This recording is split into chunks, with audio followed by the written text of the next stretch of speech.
जैसे ही अपने computer system के अंदर इंसर्ट करते हैं तो कुछ इस तरीके से एरर मैसेज आता है। और जैसे ही यहाँ पर आप फॉर्मेट पर क्लिक करते हैं तो यहाँ पर आप थोड़ा सा आप वेट करिए और इसके बाद फिर हम यहाँ पर ये इस तरीके से विंडो ओपन हो जाएगा। स्टार्ट पर हम क्लिक करते हैं, ओके पर क्लिक करते हैं और यहाँ इसका मतलब समझिए। इसका मतलब यह है कि जो विंडोज आपका पेन ड्राइव को फॉर्मेट करने में या फिर एसडी कार्ड को फॉर्मेट करने में ये असफल हो चुका है। और हम जैसे ओके पर क्लिक करते हैं तो यहाँ पर कोई भी एक्शन नहीं हो रहा है। क्लोज पर हम क्लिक कर देते हैं, फिर से वही मैसेज आ जाता है कि विंडोज आपका असफल है, पेन ड्राइव या फिर एसडी कार्ड को फॉर्मेट करने में असफल है। तो कुल मिला के आज हम ये देखने वाले हैं कि अगर आपके पास कोई ऐसी यूएसबी ड्राइव है जो कि वो फॉर्मेट नहीं हो रही है तो आप कैसे सही करेंगे। तो चलिए शुरू करते हैं। देखिए, शुरुआत करने से पहले मैं आपको एक चीज़ और बताना चाहूँगा कि ये काम आप एसडी कार्ड के ऊपर भी कर सकते हैं और पेन ड्राइव के ऊपर भी कर सकते हैं।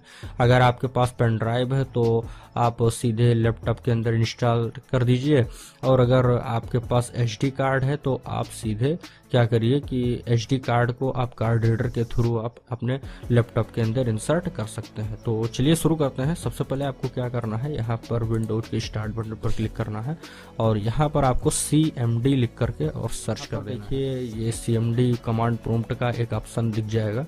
इसके ऊपर आप राइट क्लिक करिए, रन एज एडमिनिस्टर पर क्लिक करिए।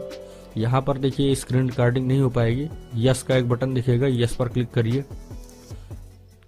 यहाँ पर आप देख सकते हैं कि CMD का इस तरीके से इंटरफेस खुल करके आ चुका है। अब आप क्या करिए कि इस पर आपको कुछ कमांड टाइप करना है, वो चीज़ आपको बहुत ही ध्यान से समझना है। चलिए मैं एक काम करता हूँ, इसे थोड़ा सा छोटा कर लेता हूँ, आपको समझाने के लिए ये बेहतर रहेगा। अब चलिए ठीक है, यहाँ पर मैं आपको एक कमांड, हर एक कमांड आपको मैं बताने का प्रयास करूँगा। आपको एंटर करते हुए चले जाना है और बहुत ही ध्यान से समझना है। तो सबसे पहले हम यहाँ पर लिखेंगे डिस्क पार्ट, एंटर कर देंगे। इसमें आपको थोड़ा सा वेट करना है। यहाँ पर आप देख सकते हैं डिस्क पार्ट लिखा हुआ आ चुका है। इसके बाद फिर आपको यहाँ पर एक कमांड और देना है, लिस्ट स्पेस डिस्क, एंटर करिए।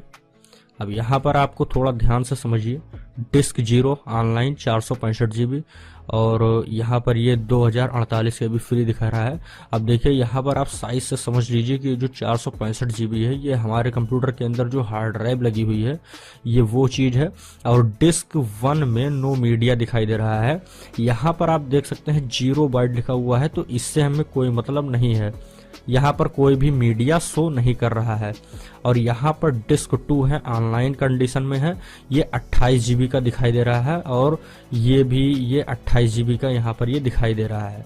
तो इस बात से साफ क्लियर है कि हमारे कंप्यूटर सिस्टम के अंदर जो पेन ड्राइव लगी हुई है वो 28 GB की है, या फिर आप एसडी कार्ड के साथ भी आपके सामने यही प्रॉब्लम आएगा। तो तरीका बिल्कुल सेम है, सॉल्व करने का तरीका बिल्कुल सेम है।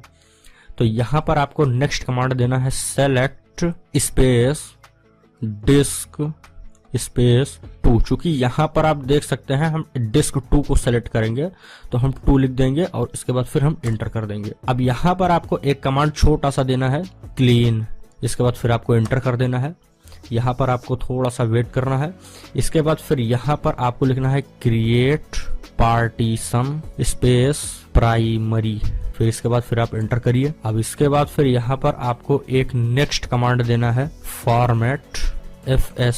इसके बाद फिर आपको इज इक्वल का 2 का इस तरीके से आपको साइन असाइन करना है और इसके बाद फिर यहाँ पर आपको लिखना है, फैट 32 स्पेस क्विक। इसके बाद फिर आपको एंटर कर देना है। यहाँ पर देखिए कुछ समय लग सकता है और देखिए ये फाइनली ये फॉर्मेट होकर के आ चुका है, 100% कंप्लीटेड लिखा हुआ आ चुका है। इसके बाद फिर आपको एक छोटा सा कमांड और दे देना है, एक्टिव, फिर एंटर कर देना है। इसके बाद फिर आपको असाइन कर देना है। इसके बाद फिर आपको एंटर कर देना है, फिर आपको एग्जिट कर देना है, फिर से आपको एग्जिट कर देना है। यहाँ पर दोस्तों आप देख सकते हैं कि जो पेन ड्राइव थी वो यहाँ पर आ चुका है और इसे आप यहाँ पर अलग क्लिक कर दीजिए, ये हट जाएगा। और यहाँ पर आप देख सकते हैं कि जो पेन ड्राइव हमारी थी वो कम्प्लीटली फॉर्मेट हो करके ये आ चुकी है। और अगर आपके पास एसडी कार्ड है और एसडी कार्ड के अंदर ये समस्या आ रही है तो आप इसी तरीके से आप एसडी कार्ड के अंदर से भी ये प्रॉब्लम को आसानी से सॉल्व कर सकते हैं। तो दोस्तों आज का ये कंटेंट यहीं पर समाप्त